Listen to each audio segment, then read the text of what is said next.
Hola, ¿cómo están, queridos amigos, queridas amigas? Espero que estén pasando bien esta Semana Santa que ya ha transcurrido. Llegamos al día jueves de esta Semana Santa 2019.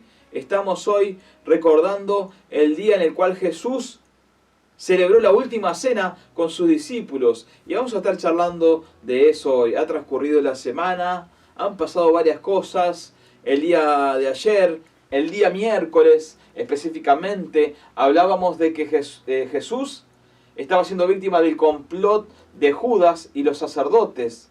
Hoy jueves ya Judas tenía todo arreglado, ya había pactado con los sacerdotes en qué momento entregar a Jesús. Y Jesús decide celebrar la última cena con sus discípulos. ¿Qué implicancias tiene para nosotros esa última cena?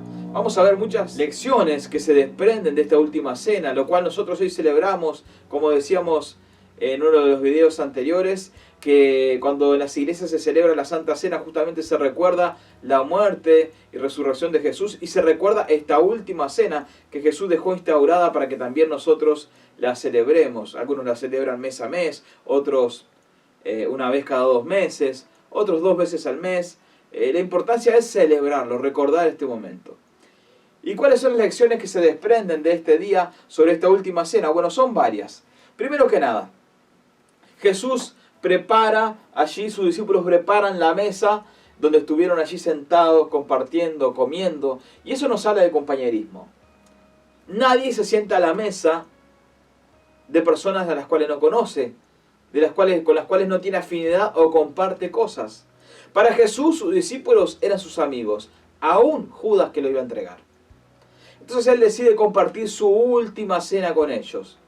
Muchas cenas, muchos almuerzos, desayunos y meriendas habrían pasado en estos 3 años que Jesús estuvo con sus discípulos. Pero esta era muy especial porque era la última antes de ir a la cruz. Después de esto, ellos ya no se sentarían más a la mesa con Jesús físicamente, ya que Jesús luego aparecería resucitado, pero no como le conocían hasta ahora. Entonces hay varias lecciones que la palabra nos enseña en cuanto a esta noche.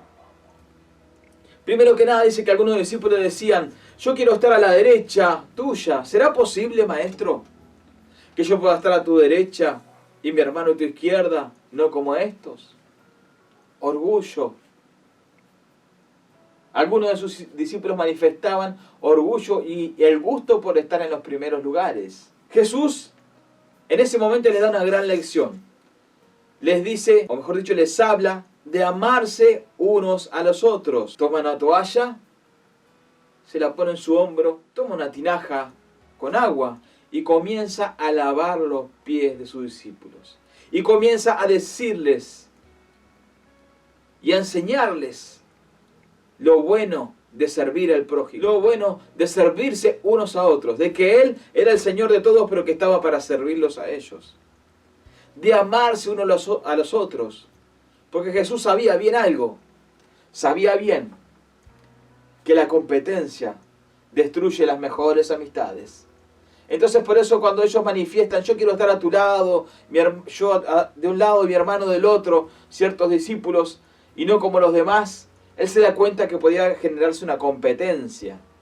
Entonces Jesús intenta con una gran lección evitar eso entre ellos, ya que ellos tenían que ser uno para hablarle a los demás. Por otra parte, Jesús dice: ustedes me dejarán solo. Ustedes van a huir. Y allí levanta su voz Pedro, en aquel relato tan, pero tan conocido, en el que Pedro dice: por nada yo te voy a negar. Todos te podrán negar, haciendo referencia al resto de los discípulos. Pero yo no te voy a negar. Y Jesús le dice: Pedro, antes de que el gallo cante 2 veces, tú me habrás negado 3 veces, haciendo referencia a que en esa misma noche le iba a negar, ya que el gallo canta a la madrugada, cuando se hace de día. Pedro queda en silencio. Y sigue transcurriendo la cena. En un momento, Jesús dice: me van a entregar.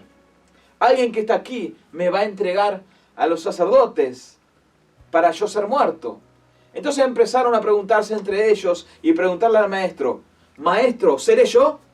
Maestro, ¿seré yo? Decía otro. Y Jesús dice, aquel que ponga la mano en el plato conmigo, ese es el que me va a entregar. Y automáticamente, ¿quién es el que pone la mano en el plato con Jesús? Moja el pan allí en la comida, en el mismo plato que Jesús. Judas, el Iscariote. Desde ese momento ya todos sabían quién era que le iba a entregar.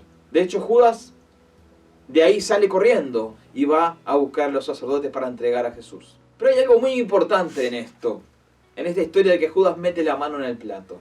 ¿Qué es lo que yo te quiero dejar en claro hoy? Jesús sabía quién era Judas, sabía el error grande que iba a cometer. Pero si Jesús estaba tan cerca de él que Judas pudo poner la mano en el mismo plato que Jesús, que comía en el mismo plato que Jesús, quiere decir que aún sabiendo sus falencias, Jesús lo tenía bien cerca a Judas. En aquella mesa larga, como la vemos representada en muchas pinturas, en muchos cuadros, en muchas obras de arte alrededor de todo el mundo y con diferentes matices, en esa mesa larga, uno de los que estaba cerca, más cerca, era Judas. Y esto nos enseña que a pesar de nuestros errores, Jesús siempre está cerca nuestro, lo más cerca que pueda estar para ayudarnos. Transcurre la cena, terminan de cenar, y Jesús dice, me voy a orar. Se lleva con él a su círculo íntimo. ¿Quiénes eran su círculo íntimo? Los tres que estaban siempre para todos lados con él. Pedro, Jacobo y Juan. Dice que va al huerto de Getsemaní. El huerto de Getsemaní es un huerto que está allí en Jerusalén, muy cerca de donde estaban ellos cenando. De hecho, tenía una salida directa de donde ellos estaban cenando hacia el huerto. Él va allí en medio de la noche, comienza a orar. Dice que sus discípulos se dormían. No podían aguantar ni siquiera una hora orando. Y dice que Jesús empieza a recibir la carga de todos los pecados de la humanidad. Comienza a angustiarse. Y la Biblia nos cuenta que Jesús comienza a sudar sangre. Y qué interesante dato este. Porque Jesús comienza a sudar sangre y a veces podemos pensar que fue algo milagroso. Y en realidad la ciencia lo explica muy fácilmente. La medicina lo explica y tiene un nombre. Esa situación se llama hematohidrosis. Según la medicina es algo no común, que sucede en muy pocas personas, muy pocas veces se ve. Que es cuando una persona está con una gran angustia, con un gran estrés, con un gran pesar en su vida, un gran pesar emocional, que hace que los vasos, pequeños vasos sanguíneos que tenemos cerca de nuestros poros, donde tenemos las glándulas sudoríficas, se revienten. Entonces esos pequeños vasos sanguíneos se mezclan con el sudor que la persona, al estar angustiado y en una situación límite, también desprende. Entonces la persona, ese sudor sale mezclado con sangre. Y esto nos demuestra una cosa más. Que Jesús estaba angustiado como nadie en la humanidad. ¿Por qué? Porque tenía el peso del pecado de todos sobre sus hombros esa noche. De hecho, Jesús en ese huerto, su parte humana, llega a ser una pregunta trascendental, que hasta se podría tomar como un poco de duda de parte de Jesús en su parte humana, porque él no dudó de ir a la cruz. Pero sí su parte humana, porque él era un ser humano, era Dios encarnado en un cuerpo. Y Jesús dice, Padre, si es posible que esta copa pase de mí, pero que no se haga mi voluntad sino la tuya. Porque realmente el peso que Jesús tenía en su vida era tremendo. El peso por los asesinatos, por las violaciones, por las atrocidades, por las mentiras, por cada dolor que el ser humano siente. Y hablando de todos los seres humanos, todos los habitantes de la tierra, Jesús lo tenía sobre sus hombros esa noche.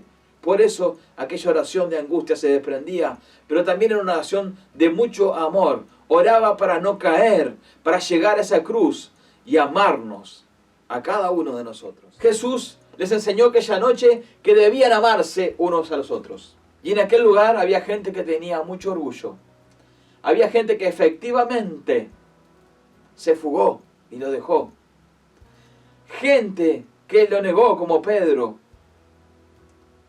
Y me encanta uno de los relatos en los evangelios, porque la negación de Pedro está en varios evangelios. Pero en uno de ellos dice que Pedro blasfemó la última vez. La tercera vez que Pedro lo niega a Jesús, blasfema. ¿Qué quiere decir eso? Que insulta, larga un insulto al aire. Yo no conozco a ese hombre, insultando, para que no lo identificaran con él o con sus discípulos, ya que para ellos no era habitual insultar a nadie. Y en ese momento canta el gallo. Pedro le negó entonces. Pedro falló. Judas le traicionó. Otros tenían orgullo. Otros no entendían lo que le estaba diciendo en esa noche de que iba a morir por ellos. Ninguno comprendió hasta que Jesús llegó a la cruz. Murió y luego resucitó. Pero ¿sabes qué es lo importante de todo esto? Que Jesús los amaba a pesar de saber que todo esto va a ocurrir. Porque lo anticipó antes. Ustedes me van a negar, ustedes me van a dejar solo. Y así es contigo, mi amigo y mi amiga. Así es con nosotros. En este Jueves Santo yo te quiero decir que hoy Jesús se debatía. En la noche de este día se debatía por vos y por mí. Por llegar a aquella cruz para que nosotros fuéramos salvos. Para que vos que estás sufriendo un desengaño amoroso, una separación, una familia que se cae a pedazos, que tenés un hijo que está en problemas de drogas, que no podés mejorar tu economía, para vos que estás en depresión, en angustia, para vos que pensás que si te vas mañana de este mundo nadie te va a extrañar, déjame decirte que Jesús tiene la solución. Porque Él estaba cerca del que fallaba, del que se equivocaba. Y aún así lo amaba. Por ese hecho, también te ama a vos y también me ama a mí. Te saludamos en este día, este Jueves Santo, desde aquí del Centro Cristiano de Pando, deseándote que tengas una excelente jornada. Que esta semana culmine de la mejor manera para tu vida. Que disfrutes sea lo que sea que estés haciendo, pero que sepas que Jesús vino por vos y por mí a este mundo. Que Jesús es el centro de esta semana. Sea lo que sea que hagas, estás paseando, estás disfrutando con tu familia, estás descansando en tu licencia, o tal vez te tocó trabajar. Déjame decirte que lo que tenemos que recordar es que Jesús está cerca nuestro todos los días. Que Jesús te ama como nadie te va a amar. Te saludamos, nos despedimos por hoy y nos reencontramos mañana para hablar sobre lo que fue el día de la crucifixión de Jesús. Un día crucial. Pero te deseamos el mejor de los días, la mejor de las jornadas y que disfrutes con los tuyos. Nos encontramos mañana. Que Dios te bendiga. La gran familia del Centro Cristiano de Pando se reúne los días miércoles a las 19:30 horas y domingos a las 10 y 18 horas en sus reuniones generales con actividades paralelas para los más chiquitos. Llámanos o escribinos al 094-790-921 o visita nuestra página de Facebook, Centro Cristiano de Pando, un lugar donde encontrarse con Dios y crecer.